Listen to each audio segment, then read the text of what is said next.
Okay, now we are coming Bluetooth using the Shokz Opendot1.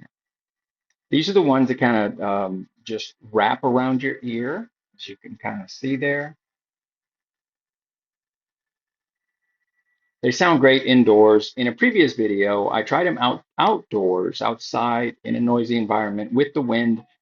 Yeah, they didn't really work too well outdoors, but if you're indoors in a controlled environment, these things work really, really good. I'm really impressed with the Shokz Open.1. What do we sound like? Test one, two, three. Test one, two, three. Hey guys, now we are on the Boya Mini Mic or Mic Mini. I don't know what it's called. But as you can see, it is super tiny, guys. Look at that. I mean, real small.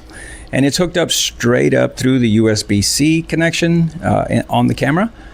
So the actual little USB-C connector from the Boya is so small that it does not affect, it doesn't come out in your shot.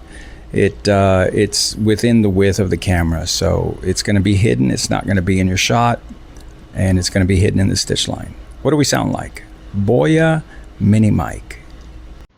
DJI Mic Mini, straight out of the box, guys. No adjustments, no enhancements. Just plugged it up, connected it, and what do we sound like?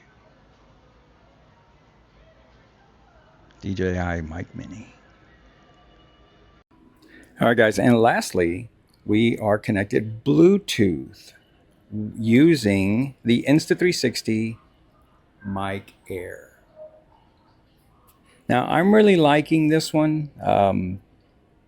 It is made to work with the algorithms of the Insta360 products, so it also works just as good with my Insta360 Ace Pro 2.